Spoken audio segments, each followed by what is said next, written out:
Hi everyone, welcome to the Super Punch Show. I'm Punar. And I'm Mr. Singh. And today we're going to talk about The Last Jedi, the new Star Wars movie. It's finally out. So if you haven't seen the movie, you should not watch this video anymore, because it will contain every spoiler you don't want to know. Go away, now. After more than 3 decades, we get to see the fan favorite Luke Skywalker back as a central character in a movie. So what did you think of the movie? I did not like it. Why? The critics are saying it's like Empire, or better. I'm not sure how or where they're getting that reference from, because have you seen the movie? Have you seen what they did with Luke Skywalker's character? Did any of that make any sense to you? So the guy that would leave everything and go up against the Empire to save his friends is saying that what can he do with a laser sword against the First Order? Did he forget himself from The Empire Strikes Back?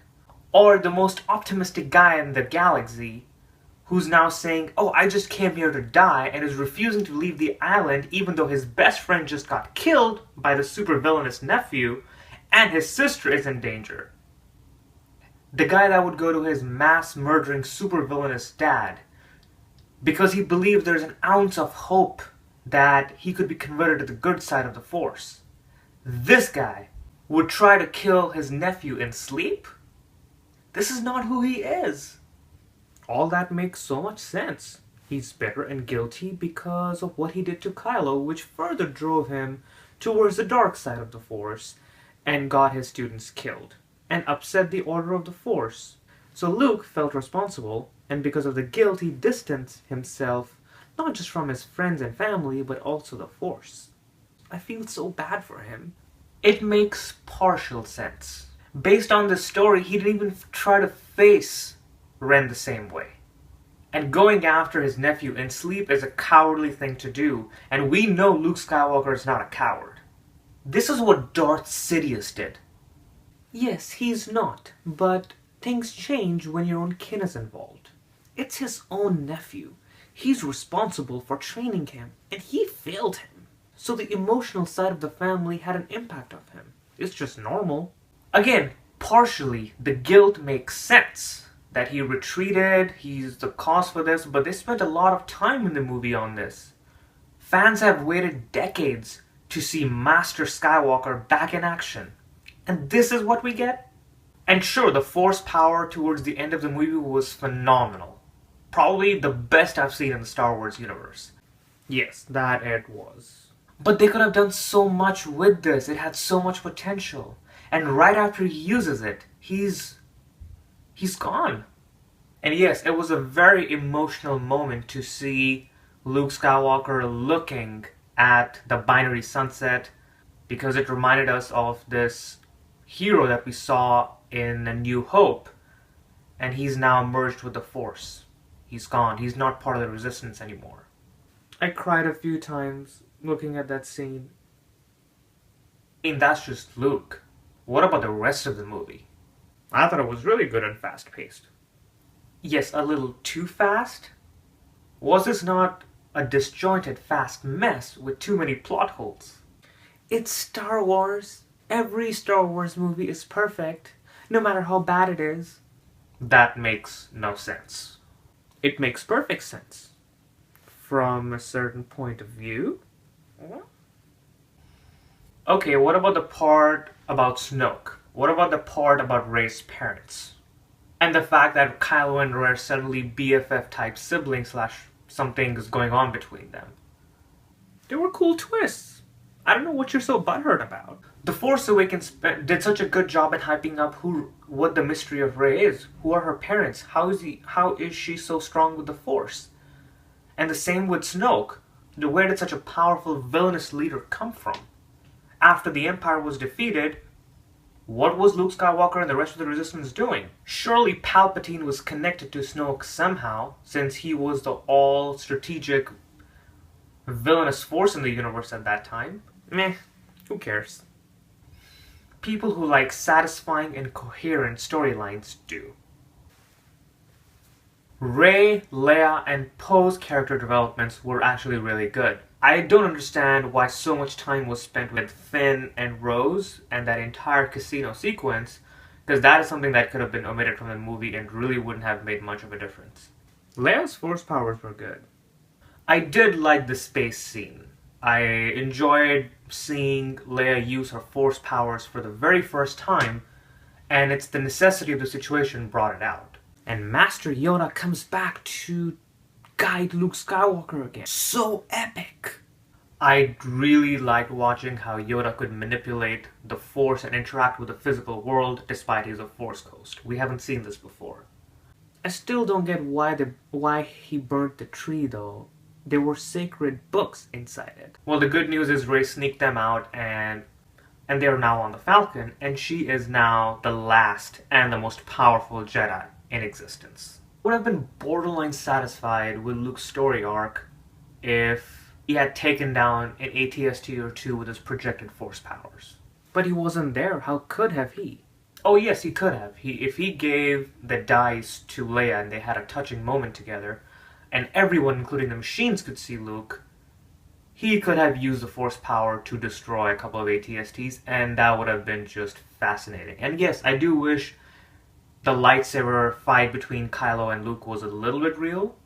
It was cool, whatever it was, but seeing some lightsaber battles would have made this movie a little bit better. But, yeah. Okay, but Kylo got fooled, and that was funny. Speaking of funny, the movie was really funny. Sometimes too funny. Yes, so people can laugh and enjoy the movie. This is not Revenge of the Sith. Humor's fine, just way overdone. Luke didn't kill himself, right?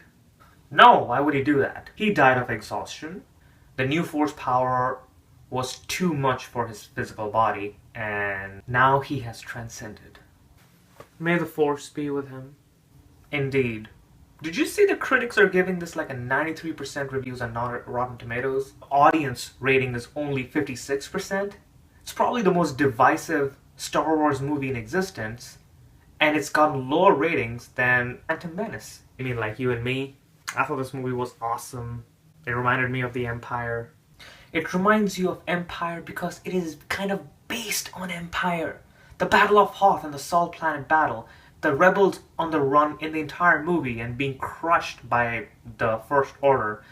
And the hero going to the villain's lair and hoping for a positive outcome. That's all Empire Strikes Back. And a little bit of Return of the Jedi. Oh.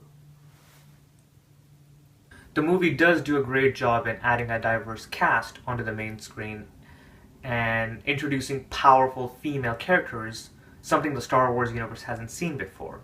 Rey becoming like an insanely powerful Jedi Knight, that transition of a Princess Leia, who spent most of the original trilogy being captured, is now a powerful and a strategic general in the Resistance. These are good evolution of characters, and it's something that I think is bringing good balance to the force of the male-dominated Star Wars universe. Admiral Holdo was a strong leader in the movie too. Okay, about that kamikaze scene, if it's so powerful, why didn't the Resistance do that before? Maybe they didn't know. I guess it's a little too late. Very few members of the Resistance live right now. It would have been interesting to see what happens in the next movie, but unfortunately Carrie Fisher is not there with us anymore. She emerged with the Force like a true Jedi would. Yes, she did. Unless Luke comes back as a Force ghost in the next movie, we will have no original cast members, which I really believe are the driving force of the Star Wars universe, and this could be a huge downer. I mean, look, Luke merging with the Forces was inevitable in the sequel trilogy, but this is something that could have done in the next movie, and it could have been the last scene of the next movie, and it would have been the perfect closure to the Skywalker saga, with Luke looking at the two suns and then merging into the Force after restoring balance in the universe and destroying the bad guys, along with Rey. I think would have been absolutely fascinating, but we did not get to see that, and we probably won't. Yes, but they have to pass on the baton to the new generation, and this movie does exactly that. Especially since Rey's not a Skywalker and she is just a random person from a random family on a random planet. Just like how Anakin Skywalker was. Yes, but the original Star Wars fanbase is what makes Star Wars a cult classic. We deserve better. And I really wish there was a Luke versus Snoke moment based on how powerful Snoke's character was shown in The Force Awakens. And even this movie. Yes, that would have been cool. But hey, Kylo doing the assassination for the power seat now makes him a supreme leader like Kim Jong-un. Well, it is time to say an emotional goodbye to our favorite Star Wars character. We can only hope that he comes back stronger and more impactful ever now that he's one with the Force. If he comes back. Remember, it's new generation stuff. So likely he won't, and if he does, it's going to be very minimal, like Yoda was in this movie. It'll be so interesting to see the next generation of Jedis who are not related to the Skywalkers.